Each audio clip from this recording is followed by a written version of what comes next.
Carrie from Carrie Buys Houses, and I hope you all had a great weekend. I wanted to talk to you about outcomes and goals and being flexible when you're investing in real estate because things change all the time in this world, including the real estate market, including deals that you get into that you thought were going to go one way, but they end up going another. We recently just had this house that we bought thinking we were going to go into it as a flip. And you've probably heard a couple of different times where I've talked about this particular house, but honestly, from start to end, it was a little bit of a crazy story because we bought this house, we hired a new contractor that we had never worked with before. We decided to convert the garage into a third bedroom, and we had never worked in this county before when it came to permitting.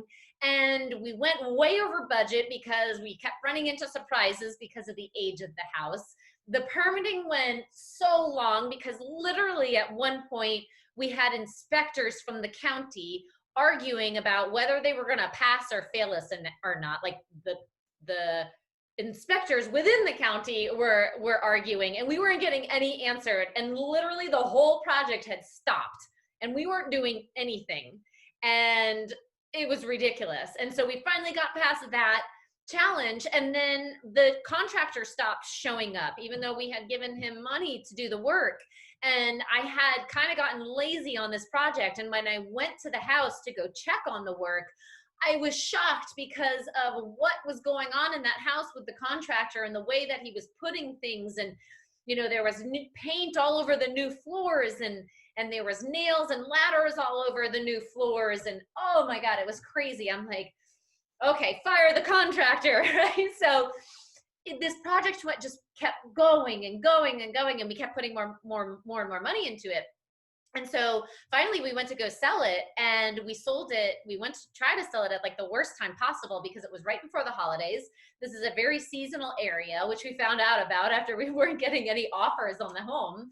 And now we were like a year into this project, and it was only supposed to take a few months.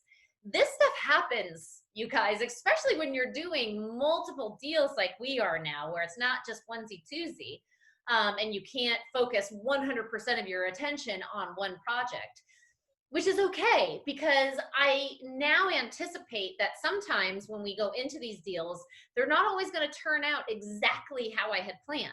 And so with this particular house, we put it up on the market. We finally started getting a few offers after a few months had passed by, and we were now into the selling season.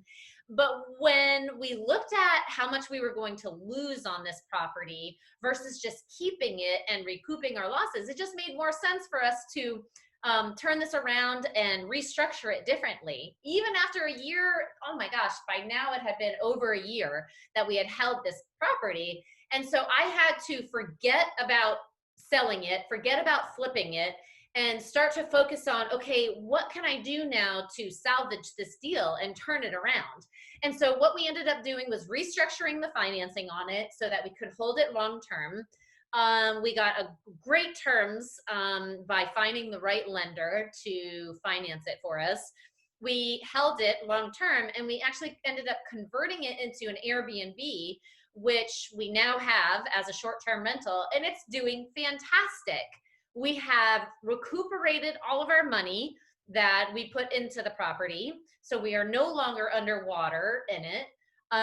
It's doing really well cash flow wise. We have the amount of money that's coming, cash flow that's coming in from it is 3 times the monthly rent that we would be getting. And so that's fantastic. It's right by the beach, so now we can use it as a family when it's not in use, which is very often. I mean, I literally have to block out dates for our family to be able to use this property because it's been so popular. And so, a lot of us, when we're first starting out in real estate, we think that when we get into this deal, it's got to go exactly how we envisioned it, right? We're going to rehab it, we're going to fix and flip it, we're going to sell it, we're going to make this amount of money in it.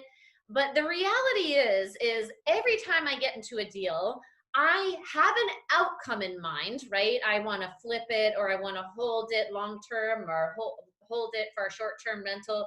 But sometimes my plans don't go exactly as planned, and I have to go to plan B. And so whenever we buy houses, I always have a plan B, I have a plan C, I have a plan D. I want to make sure I have as many backup plans as possible in case something goes wrong with my plan A. And so in this case, we were able to go to plan B, which was hold it long term. And then we went to plan C, which was instead of rent it, which didn't really make sense because we weren't going to be making that much money off of it as a long term hold. And we had all this money into it that we needed to recuperate it. I went to plan C and I said, let's put a little bit more money into it to furnish it, turn it into an Airbnb. And now here we are. We're going to hold it probably for the next 5 years. At that point, we'll probably sell it, make a really good profit off of it, and move on to the next house. But I was only able to do that by being flexible.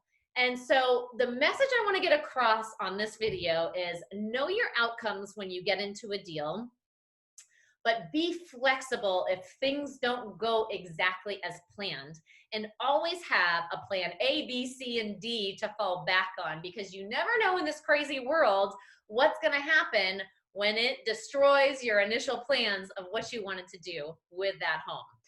So I hope you all learned a lesson today.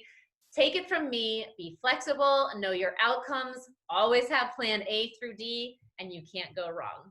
That's it for today. If you or anyone you know has a house that they need to sell, go to carriebuysHouses.com. All of my contact information is there, and I will see you guys on the next video.